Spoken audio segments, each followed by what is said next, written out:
Dans cette vidéo, on va voir comment faire un publipostage. Alors, publipostage, en général, on a beaucoup d'appréhension là-dessus, mais vous inquiétez pas, c'est vraiment facile. On va voir ensemble comment faire. Alors déjà, pour faire un publipostage, il nous faut une base de données. Donc là, j'ai créé dans Excel une base de données. Base de données, il faut à tout prix en haut des champs.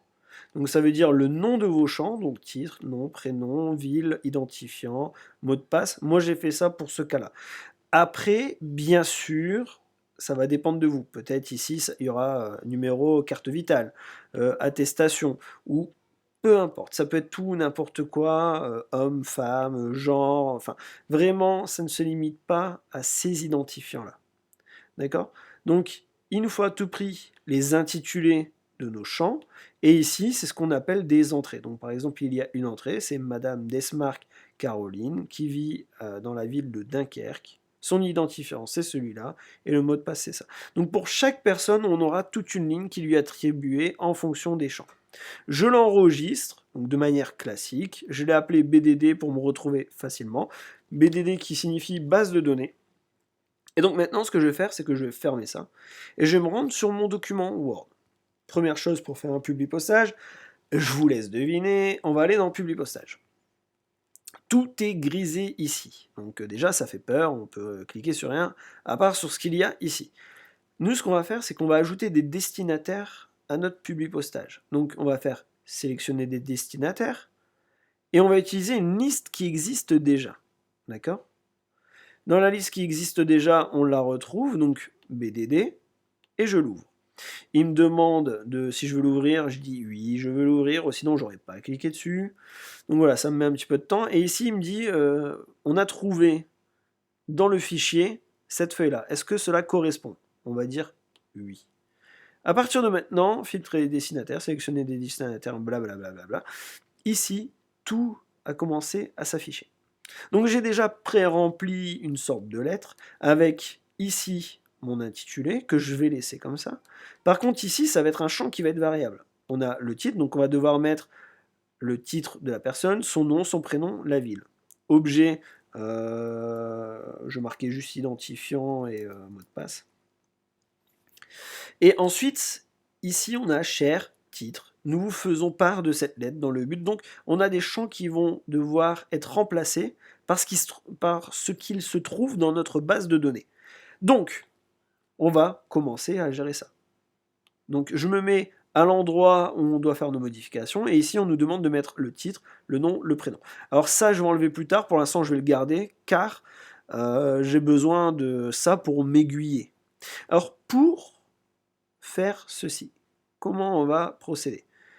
Une fois que tout s'est débloqué, qu'on a intégré notre liste de destinataires, on va insérer un champ de fusion. Alors, on ne clique pas dessus si vous êtes sur Windows, on clique plutôt sur la petite flèche. Et vous voyez ici, quand on clique sur la petite flèche, on a nos champs qu'on a pré-remplis, donc ceux qui étaient tout en haut dans la ligne 1 dans Excel. On a le titre, le nom, le prénom, la ville, l'identifiant, le mot de passe.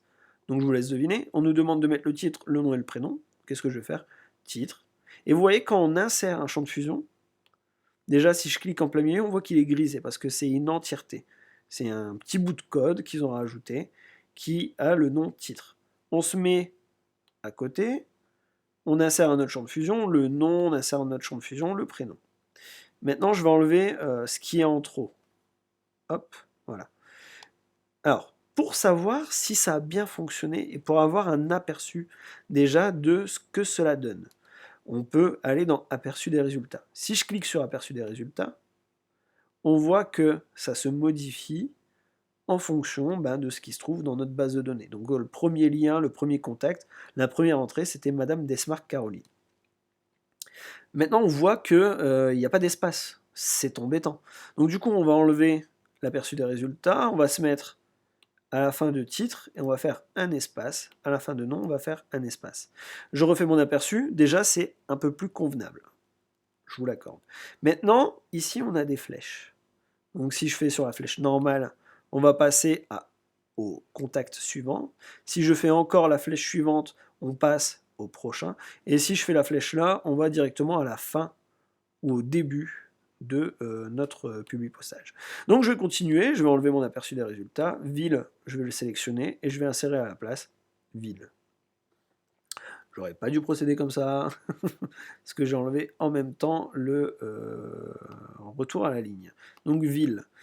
Maintenant, objet, ça je ne vais pas toucher. Cher, et là on nous demande à la place de mettre le titre, donc je vais mettre le titre.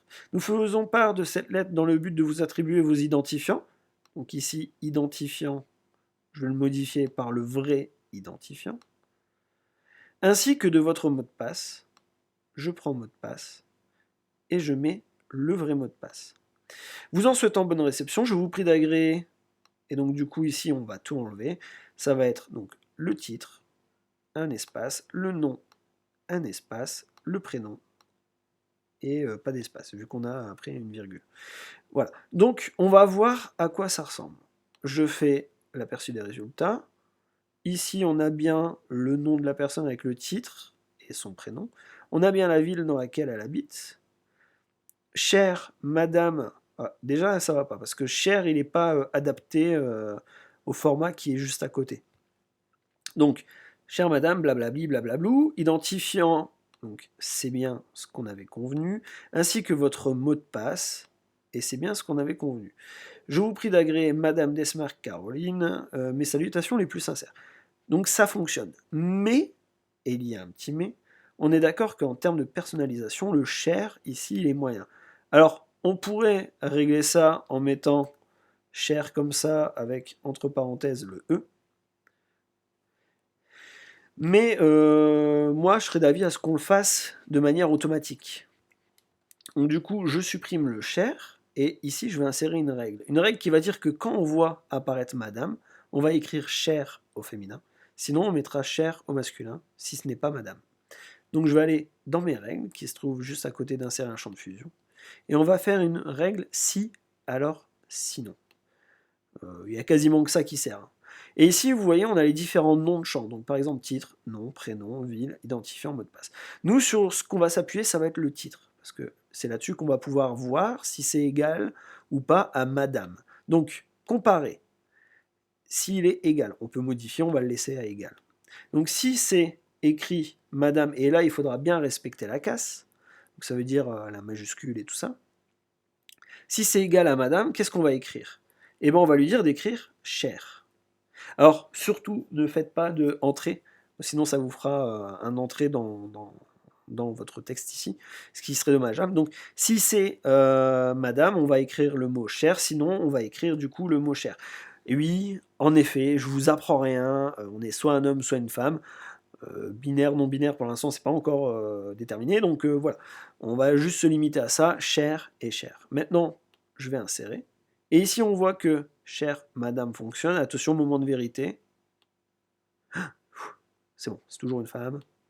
Voilà. Et là, c'est un monsieur, et vous voyez, cher monsieur, nous vous faisons part. Et donc, du coup, on pourrait rajouter un cher monsieur, on va rajouter le nom, ça peut être un petit peu plus sympa. Chère madame, cher, et voilà. Et comme ça, on a réglé notre publipostage avec une règle pour faire en sorte de s'adapter en fonction du genre. Bien sûr, on pourrait faire en sorte que, admettons, s'il y a une réduction pour les femmes ou autres, dans ces cas-là, on pourrait dire si c'est madame, dans ces cas-là, on pourrait mettre genre une règle de 5%. Ça ne se limite pas juste à cher, d'accord? Maintenant, une fois qu'on a terminé notre document, ça serait bien de pouvoir le terminer et puis de l'envoyer. Donc du coup, on peut faire terminer et fusionner. On peut imprimer directement, fusionner vers le courrier, ou bien modifier des documents individuels. Nous, c'est ce qui va nous intéresser. Quand on fait ça, alors vous, sur Windows, il va sûrement dire êtes-vous sûr ou un truc dans le genre. Vous faites OK. Et en fait, il va nous sortir un nouveau document Word avec ici le nombre de pages en fonction du nombre de personnes que vous aviez. Alors bien sûr, si c'était sur 2 pages pour un seul courrier, ça va être le double des entrées que vous avez dans votre base de données. Donc ici, on a bien Madame Desmarques Caroline, avec ses identifiants et tout. Si on descend, on tombe sur le prochain, Madame Bisman Samrina, et ainsi de suite. Donc voilà comment gérer un publipostage. Après, à vous de l'enregistrer, de l'imprimer, de l'enregistrer au format Word, de l'enregistrer au format PDF. Voilà.